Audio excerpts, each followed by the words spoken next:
Assalamu alaikum warahmatullahi wabarakatuh.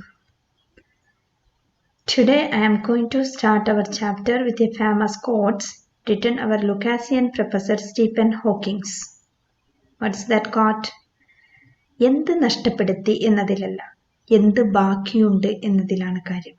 What's that? എന്ത് നഷ്ടപ്പെടുത്തി എന്നതിലല്ല എന്ത് ബാക്കിയുണ്ട് എന്നതിലാണ് കാര്യം. Yes. This is his one of the most inspirational quote for mentally and physically disabled people. Am I right? Okay, before going to our class, I just to go through our previous class. Our writer Pretty Gail Ferguson has done a great job in balancing the science and the human in this well-written biography. She gives a lot of information on Stephen Hawking's life and works. She started the profile from the occasion on 29 April 1980 in the Cockcroft lecture room. In this occasion was going to inaugurate by a Lucasian professor Stephen Hawking. The title of the lecture is the end in the sight of theoretical physics. Hawking surprised his listeners. After this, she starts his biography. He was born on 8 January 1942. His father was Frank and his mother was Isabel. They were not wealthy, but they decided to give his son a well education. So they decided to send their son to Westminster Public School. Unfortunately, she didn't go there because of his illness. So he attended the local St. Albans school by the time he was 8. He was thinking of becoming a scientist. His father encouraged him to study medicine. So his father wanted him to join Oxford University. Stephen followed his father's advice and started his education in Oxford.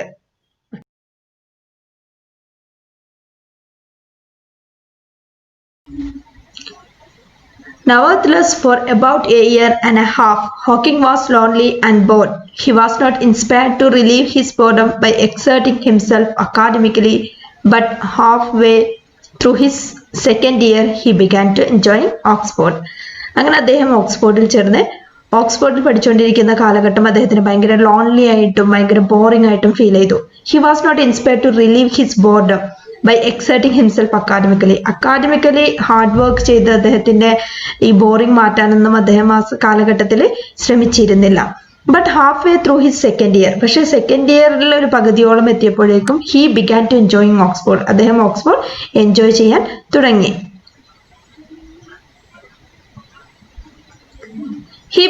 He became popular and well accepted among his peers. They remember him as lively, buoyant, and adaptable. He wore his hair long, was famous for his wit, liked classical music and science fiction, and took a part in sports. He became popular and well accepted among his peers. അങ്ങനെ രണ്ടാം വർഷത്തിന്റെ പകുതിയായപ്പോൾ അദ്ദേഹം ആ കോളേജിലൊക്കെ കുറച്ച് പോപ്പുലറായി. അദ്ദേഹത്തിന്റെ കൂട്ടുകാരുടെ ഇടയിലൊക്കെ ഒരു അറിയപ്പെടുന്ന അല്ലെങ്കിൽ എല്ലാവരും അക്സെപ്റ്റ് ചെയ്യുന്ന ഒരു വ്യക്തിയായിട്ട് മാറി. ദേ റിമെമ്പർ ഹിം ആസ് ലൈവ്ലി, ഭയങ്കര ഉന്മേഷത്തോടു കൂടി നടക്കുന്ന ഒരാളായിട്ടാണ് അദ്ദേഹത്തെ അവിടെയുള്ള കൂട്ടുകാരെന്ത് ചെയ്യുന്നത്, അവിടെ അവരുടെ കുട്ടികളുടെ ഇടയിലൊക്കെയുള്ള ഒരു വ്യക്തിത്വം. ബയോണ്ട് എന്ന് പറഞ്ഞു കഴിഞ്ഞാൽ ശുഭാപ്തി വിശ്വാസമുള്ള ഒരു വ്യക്തി. And adaptable, adaptable means adjustable, ഭയങ്കര അഡ്ജസ്റ്റബിൾ ആണ്, ഭയങ്കര ശുഭാപ്തി വിശ്വാസമുള്ള ഒരാളാണ്, ഭയങ്കര ലൈവ്ലിയാണ്. He wore his hair long, അദ്ദേഹത്തിന്റെ ഹെയർ വന്നിട്ട് ഭയങ്കര ലോങ് ആയിരുന്നു. His form was famous for his wit, അദ്ദേഹം ഭയങ്കര കോമഡിയൊക്കെ പറഞ്ഞ് എല്ലാവരെയും ചിരിപ്പിച്ചുകൊണ്ടിരിക്കുന്ന ഒരു വ്യക്തിത്വമാണ്. Like classical music and science fiction, അത് മാത്രമല്ല ക്ലാസിക്കൽ മ്യൂസിക്കും സയൻസ് ഫിക്ഷനൊക്കെ ഇഷ്ടപ്പെടുന്ന ഒരു വ്യക്തി. And took part in sports, പിന്നെ സ്പോർട്സിലും അദ്ദേഹം ഒരു കൈ പരീക്ഷിച്ചു. അങ്ങനെ എല്ലാ വിധത്തിലും ആ കോളേജിൽ അറിയപ്പെട്ട ഒരു വ്യക്തിയായി മാറിയ നമ്മുടെ Stephen Hawking. Okay, however, at the end of the third year, Hawking almost flunkered. He selected theoretical physics as his specialty. He had then applied to do a PhD at Cambridge and was accepted on condition that he got a first from Oxford. Hawking was confident that he could get through it successfully, but as the examination day approached, his confidence failed. Hawking ended up disastrously on the borderline between a first and a second. However, at the end of the third year, അങ്ങനെ third year എത്തി എവിടെ ഓക്സ്ഫോർഡിൽ. Hawking almost floundered means confused. He selected theoretical physics as his speciality. അദ്ദേഹം confuse ആവാൻ എന്താ കാരണം എന്ന് വെച്ചാൽ he selected theoretical physics as his സ്പെഷ്യലായിട്ട് ചെയ്യാൻ അദ്ദേഹം സെലക്ട് ചെയ്തത് തിയറിറ്റിക്കൽ ഫിസിക്സ് ആണ്. He had then applied to do a PhD. അങ്ങനെ അദ്ദേഹം കാംബ്രിഡ്ജ് യൂണിവേഴ്സിറ്റിയിൽ PhDക്ക് അപ്ലൈ ചെയ്തു. And was accepted on condition that. പക്ഷെ PhDക്ക് വേണ്ടി കാംബ്രിഡ്ജ് യൂണിവേഴ്സിറ്റിയിൽ അദ്ദേഹം അപ്ലൈ ചെയ്തപ്പോൾ അവരെ അക്സെപ്റ്റ് ചെയ്യാൻ ഒരു കണ്ടീഷൻ മാത്രമാണ് അദ്ദേഹത്തിന്റെ മുൻപിൽ വെച്ചത്. എന്തായിരുന്നു condition? He got a first from ഓക്സ്ഫോർഡിൽ നിന്ന് എന്ത് ചെയ്യണം, ഫസ്റ്റ് ക്ലാസ്സോട് കൂടി പാസ്സായി കഴിഞ്ഞാൽ കാംബ്രിഡ്ജ് യൂണിവേഴ്സിറ്റിയിൽ നിങ്ങൾക്ക് PhD ചെയ്യാം എന്നവർ പറഞ്ഞു. Hawking was confident that he could get through successfully. Hawking ഭയങ്കര കോൺഫിഡന്റ് ആയിരുന്നു അദ്ദേഹം എന്തായാലും ജയിക്കുന്നു. But as the examination day approached his confidence failed. പക്ഷെ എക്സാമിനേഷൻ ഡേ അടുത്തപ്പോൾ അദ്ദേഹത്തിന്റെ കോൺഫിഡൻസ് ഒക്കെ അദ്ദേഹത്തിന് നഷ്ടമായി. Hawking ended up disastrously on the borderline between a first and a second. പക്ഷെ എക്സാം റിസൾട്ട് വന്നപ്പോൾ അദ്ദേഹത്തിന് ഫസ്റ്റും അല്ല സെക്കൻഡും അല്ല, ഇതിന്റെ ബിറ്റ്വീൻ ഫസ്റ്റിന്റെ സെക്കൻഡിന്റെ ഇടയിലായിരുന്നു അദ്ദേഹത്തിന്റെ മാർക്ക് ഉണ്ടായിരുന്നത്. Faced with the borderline result, the examiners summoned Hawking for an interview and questioned him about his plans. In spite of the tenseness of the situation, Hawking managed to come up with a kind of remark for which he has famous among his friends. If I get a first, I shall go to Cambridge. If I receive a second, I will remain at Oxford. So I expect that you will give me a first. He got his first and he went to Cambridge. Faced with the borderline result. And അദ്ദേഹം ഒരു borderline റിസൾട്ടിലാണ്. First കിട്ടിയാൽ മാത്രമേ എവിടേക്ക് പോകാൻ പറ്റുള്ളൂ, Cambridge യൂണിവേഴ്സിറ്റിയിലേക്ക് PhD ചെയ്യാൻ പോകാൻ പറ്റുള്ളൂ. പക്ഷെ അദ്ദേഹത്തിന് കിട്ടിയ റിസൾട്ട് എന്താണ്? ഫസ്റ്റിന് സെക്കൻഡിന് ഇടയിൽ. ദ എക്സാമിനേഴ്സ് അതുകൊണ്ട് തന്നെ ആ ബോർഡർലൈൻ റിസൾട്ടിൽ ഇരിക്കുന്ന faced with the borderline result, the examiners summoned Hawking for an interview and questioned him about his plans. In spite of the tenseness of the situation, Hawking managed to come up. Okay, next paragraph. Faced with the borderline result, the examiners summoned Hawking for an interview and questioned him about his plans. In spite of the tenseness of the situation, Hawking managed to come up with a kind of remark for which he has famous among his friends. If I get a first, I shall go to Cambridge. If I received a second, I will remain at Oxford. So I expect that you will give me a first. He got his first and he went to Cambridge. Faced with the borderline result, അങ്ങനെ അദ്ദേഹം ആ borderline റിസൾട്ടിൽ ഇരിക്കുന്ന സമയത്ത് the examiners summoned Hawking for an interview and questioned him about his plans. Cambridge യൂണിവേഴ്സിറ്റിയിലെ examiners ഹോക്കിങ്ങിന് എന്ത് ചെയ്തു? ഒരു ഇന്റർവ്യൂവിന് വിളിച്ചു. എന്നിട്ട് അദ്ദേഹത്തിന്റെ ഫ്യൂച്ചർ പ്ലാനിനെ കുറിച്ച് ചോദിച്ചു. എന്താണ് ഇനി ഇവിടെ തുടരുന്ന എന്താണ് എന്നുള്ള ആ ഫ്യൂച്ചർ പ്ലാൻ അറിയാൻ വേണ്ടിയിട്ട് ചോദിച്ചു. In spite of his tenseness of the situation, Hawking managed to come up with a kind of remark for which he has famous among his friends. അദ്ദേഹത്തിന്റെ ഫ്രണ്ട്സുകളുടെ ഇടയിൽ അദ്ദേഹം ഒരു കൊമേഡിയൻ ആയിരുന്നു. ആ കോമഡി അദ്ദേഹം അവിടെയും പ്രയോഗിച്ചു. എന്താ അദ്ദേഹം പറഞ്ഞത്? If I get a first, നിങ്ങൾ എനിക്ക് ഫസ്റ്റ് തരികയാണെങ്കിൽ I shall go to Cambridge. ഞാൻ അദ്ദേഹം കാംബ്രിഡ്ജിലേക്ക് പോകും. If I received a second, പക്ഷെ ഞാൻ സെക്കൻഡ് ആണ് എനിക്ക് കിട്ടുക, റിമൈൻ അറ്റ് ഓക്സ്ഫോർഡ്, ഞാൻ ഓക്സ്ഫോർഡിൽ തന്നെ പഠിക്കും. എന്നുവെച്ചാല് ഫസ്റ്റും അല്ല സെക്കൻഡും അല്ലായിരുന്നു അദ്ദേഹത്തിന്റെ റിസൾട്ട്. അപ്പൊ നിങ്ങൾ എനിക്ക് ഫസ്റ്റ് തരികയാണെങ്കിൽ ഞാൻ കാംബ്രിഡ്ജ് യൂണിവേഴ്സിറ്റിയിൽ പോയിട്ട് PhD ചെയ്യും. അതല്ല നിങ്ങൾ എനിക്ക് സെക്കൻഡാ തരുന്നെങ്കിൽ ഞാൻ തീർച്ചയായിട്ടും ഓക്സ്ഫോർഡിൽ തന്നെ വീണ്ടും എന്റെ പഠനം തുടരും എന്ന് പറഞ്ഞു. So I expect that you will give me A first. എന്നിട്ട് അതിന്റെ കൂടെ അദ്ദേഹം ഒന്നും കൂടി കൂട്ടിച്ചേർത്തു, ഞാൻ എക്സ്പെക്ട് ചെയ്യുന്നു നിങ്ങൾ എനിക്ക് ഫസ്റ്റ് തരുമെന്ന്.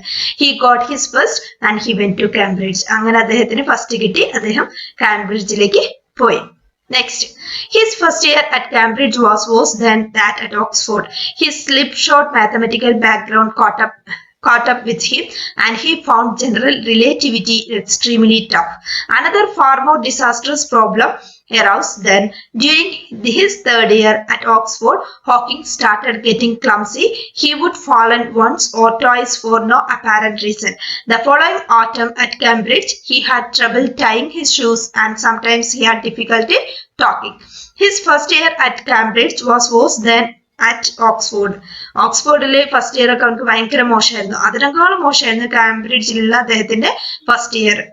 His slipshod mathematical background slipshod എന്ന് പറഞ്ഞു കഴിഞ്ഞാൽ careless.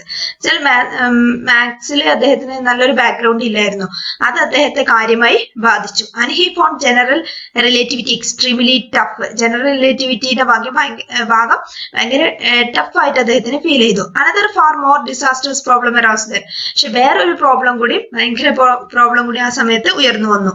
അതേതായിരുന്നു? During his third year at Oxford Hawking started getting clumsy. Clumsy means careless. During his third year Oxford യൂണിവേഴ്സിറ്റിയിൽ തേർഡ് ഇയറിൽ പഠിക്കുന്ന സമയത്ത് തന്നെ അദ്ദേഹം പ്രത്യേകിച്ച് ഒരു കാരണമില്ലാതെ വീണു പോവുമായിരുന്നു. He would fallen once or twice for a no apparent reason. ഒരു പ്രത്യേകിച്ച് ഒരു റീസൺ ഒന്നും ഇല്ലാതെ അദ്ദേഹം ഇങ്ങനെ വീഴുമായിരുന്നു. The following autumn at Cambridge he had trouble tying his shoes and sometimes he had difficulty talking. അങ്ങനെ ആ ഒരു അസുഖം അദ്ദേഹത്തിന് ഓക്സ്ഫോർഡിൽ തന്നെ തുടങ്ങിയിരുന്നു. പക്ഷെ കാംബ്രിഡ്ജിൽ എത്തിയപ്പോൾ ടൈങ് ഷൂസ്, അദ്ദേഹത്തിന് ഷൂസ് ഒക്കെ കെട്ടാനൊക്കെ ഭയങ്കര ബുദ്ധിമുട്ട് അദ്ദേഹത്തിന് അനുഭവപ്പെട്ടു. Shortly after his 21st birthday in 1963, Hawking contracted a rare disease, amyotrophic lateral sclerosis, for which there was no known cure. It caused a gradual disintegration of the nerve cells in the spinal cord and the brain. At first he went into a deep depression. He did not know what he ought to do or what his future would be like. Shortly after his 21st birthday in 1963, ശരിക്കും പറയുകയാണെങ്കിൽ അദ്ദേഹത്തിന്റെ 21ാമത്തെ വയസ്സ് 1963 Hawking contracted A rare disease. Hawking contracted എന്ന് ചുരുങ്ങുക, ഒരു rare disease അദ്ദേഹത്തിന് പിടിപെട്ടു. ആ ഡിസീസിന്റെ പേരാണ് amyotrophic lateral sclerosis, for which there was no known cure. ഒരിക്കലും മാറാത്തൊരു അസുഖമായിരുന്നു അത്. It caused a gradual disintegration of the nerve cells in the spinal cord and the brain.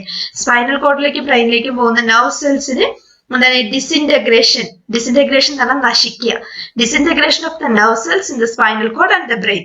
At first he went into a deep depression. അത് കേട്ടോടുകൂടി അദ്ദേഹം ഭയങ്കരമായിട്ടുള്ള ഡിപ്രഷനിലേക്ക് പോയി. He did not know what he ought to do. അദ്ദേഹത്തിന് അറിയില്ലായിരുന്നു ഇനി എന്താ ചെയ്യേണ്ടതെന്ന്. Or what his future would be like. അദ്ദേഹത്തിന്റെ ഫ്യൂച്ചർ ഇനി എന്താവും എന്നുള്ളതും അദ്ദേഹത്തിന് അറിയില്ല. അത് ആലോചിച്ച് അദ്ദേഹം ഒരു ഡീപ് ഡിപ്രഷനിലേക്ക് അദ്ദേഹം പോയി. My dreams at that time were rather confused, he admitted. Before my condition was diagnosed, I had been very bored with life. There did not seem to be anything worth doing. But shortly after I came out of hospital, I dreamed that I was going to be executed. I suddenly realized that there were a lot of worthwhile things to do if I were deprived. My dreams at that time were rather confused. എനിക്ക് സ്വപ്നങ്ങൾ പോലും ഇല്ലായിരുന്നു, സ്വപ്നങ്ങൾ പോലും ശരിക്കും ഇല്ലാതായി. He admitted, അങ്ങനെ അദ്ദേഹം ഹോസ്പിറ്റലിൽ അഡ്മിറ്റ് ആയി. Before my condition was diagnosed എന്ന് പറഞ്ഞാൽ റെക്കഗ്നൈസ്ഡ്. അദ്ദേഹത്തിന്റെ രോഗം തിരിച്ചറിയുന്നതിന് മുൻപ് I had been very bored with life. എന്റെ ജീവിതം തന്നെ എനിക്ക് ഭയങ്കര ബോറായിട്ട് തോന്നി. They did not seem to be anything worth doing. ഒന്നും ചെയ്യാനില്ലാത്ത മാതിരി ഒരു തോന്നൽ. But shortly after I came out of hospital. പക്ഷെ ഹോസ്പിറ്റലിൽ നിന്ന് പുറത്തു വന്നതിന് ശേഷം I dream that I was going to be executed. അദ്ദേഹം ഒരു സ്വപ്നം കണ്ടു, അദ്ദേഹത്തിന് ആരോ കൊല്ലാൻ വരുന്നത് പോലെ. I suddenly realise that there were a lot of worth things to do if I were deprived. ആ സമയത്ത് അദ്ദേഹം പെട്ടെന്ന് തിരിച്ചറിയാണ് ഞാനും മരിക്കാൻ പോവാണ്. പക്ഷെ ആ മരിക്കുന്നതിന് മുൻപ് എന്തെങ്കിലും ഒരു നല്ലത് ചെയ്യണം എന്ന് അദ്ദേഹത്തിന് തോന്നി. Another recurring dream was the idea of sacrificing my life to serve others. After all, if I were going to die, I might as well do some good. Another recurring dream was the idea of sacrificing my life to serve others. വേറെ ഒരു recurring എന്ന് പറഞ്ഞു കഴിഞ്ഞാൽ coming again and again. വേറെ ഒരു സ്വപ്നം അദ്ദേഹത്തിന് വീണ്ടും വന്നുകൊണ്ടിരുന്നു. എന്താ വെച്ചാല് sacrificing my life to serve others. എന്റെ ലൈഫ് സാക്രിഫൈസ് ചെയ്തിട്ട് വേറെ ആൾക്കാരെ രക്ഷിക്കണം എന്നുള്ള ഒരു സ്വപ്നം കൂടെ അദ്ദേഹത്തിന് മനസ്സിൽ വീണ്ടും വന്നുകൊണ്ടിരുന്നു. After all if I were going to die, ഞാൻ ഇപ്പോൾ മരിക്കാൻ പോവുകയാണെങ്കിൽ I might as well do some good, എന്തെങ്കിലും നല്ല ഒരു കാര്യം ചെയ്യണമെന്ന് അദ്ദേഹത്തിന് തോന്നി. Hawking's doctors hoped that his condition would stabilize. But the disease aggravated rapidly. They soon informed him that he had only about 2 more years to live. Hawking's doctor hoped that his condition would stabilize. Stabilize എന്ന് പറഞ്ഞാൽ ഒരേ നിലയിൽ നിൽക്കുക. ഹോക്കിൻസിന്റെ doctors ഒക്കെ പ്രതീക്ഷിച്ചു രോഗം കൂടുകയോ കുറയുകയോ ചെയ്യാതെ ആ ഒരു ലെവലിൽ അങ്ങനെ നിൽക്കുമെന്ന് പ്രതീക്ഷിച്ചു. But the disease aggravated rapidly. പക്ഷെ പെട്ടെന്നായിരുന്നു ആ ഡിസീസ് എന്ത് ചെയ്തത്, കൂടുതലായത്. അഗ്രവേറ്റഡ് എന്ന് പറഞ്ഞാൽ ഗ്രീവ് വോസ്, ഭയങ്കര മോശമായ രീതിയിൽ കൂടി വരൂലേ, aggravated rapidly. They soon informed him that he had only about two more years to life. അദ്ദേഹം പറഞ്ഞു, ഡോക്ടേഴ്സ് പറഞ്ഞു അദ്ദേഹം ഇനി ഒരു 2 അല്ലെങ്കിൽ 3 വർഷം മാത്രമേ ജീവിച്ചിരിക്കുള്ളൂ എന്ന് പറഞ്ഞു. 2 years passed. The progression of the disease had slowed. I didn't die. In fact, although there was a cloud hanging over my future, I found to my surprise that I was enjoying life in the present more than before. Total disability and death, though still a not too distant certainty, were postponed. Hawking had his reprieve, a precarious and temporary one, but life was precious. 2 years passed. അങ്ങനെ 2 വർഷം കഴിഞ്ഞു. ഡോക്ടർമാർ പറഞ്ഞ ആ 2 വർഷം കഴിഞ്ഞു. The progression of the disease had slowed. ആ രോഗത്തിന്റെ ആ ഒരു ഉയർന്നു പോകുന്നത് എന്ത് ചെയ്തു, പതുക്കെ കുറയാൻ തുടങ്ങി. I didn't die. ഞാൻ മരിച്ചില്ല. In fact, although there was a cloud hanging over my future, എന്റെ ഭാവി മേഘാവൃതമാണെങ്കിലും I found to my surprise that I was enjoying life in the present. പക്ഷെ ഈ പ്രസന്റ് കണ്ടീഷൻ ഞാൻ നന്നായിട്ട് എന്ത് ചെയ്യായിരുന്നു, ആസ്വദിക്കുന്നുണ്ടായിരുന്നു. More than before, മുന്നത്തേക്കാളും. Total disability and death, though still a not too distant certainty, were postponed. എന്താണ്, അദ്ദേഹത്തിന് ജീവിതം തിരിച്ചു കിട്ടി. ടോട്ടൽ ഡിസബിലിറ്റി ആൻഡ് ഡെത്ത്, അദ്ദേഹത്തിന് ആ കഴിവുകേടും മരണം എല്ലാം കൂടെ ചേർന്ന് അദ്ദേഹത്തിന് എന്ത് ചെയ്യണേ, അദ്ദേഹത്തിന് ആ വധശിക്ഷ അല്ലെങ്കിൽ ആ മരിക്കുന്ന ആ ഒരു സമയം കുറച്ചും കൂടി നീട്ടിക്കിട്ടി. ഹോക്കിംഗ് ഹാഡ് ഹിസ് റിപ്രീവ് എന്ന് പറഞ്ഞാല് വധശിക്ഷ നീട്ടിവയ്ക്കൽ. A precarious and temporary one. Precarious എന്ന് പറഞ്ഞാൽ ഉറപ്പില്ലാത്ത, ടെമ്പററി അത്രയ്ക്ക് താൽക്കാലികമായിട്ട് ഒന്ന് അദ്ദേഹത്തിന് ആ ശിക്ഷ എന്ത് ചെയ്തു, ആ ജീവിതം അദ്ദേഹത്തിന് നീട്ടിക്കൊടുത്തു. But life was precious. അപ്പൊ അദ്ദേഹം തിരിച്ചറിഞ്ഞു ലൈഫ് എന്താണ്, ഭയങ്കര പ്രീഷ്യസ് ആണ്. Okay, before going to wind up our class, I give you only one assignment. Today's assignment: now prepare a set of questions and conduct an interview with a person who has become successful in any field in your locality. You can identify people who became successful in any walk of life, such as farming, entrepreneurship, the civil services, competitive examinations, etc. And don't forget to write in your notebook and send to me. Thank you. Assalamu alaikum.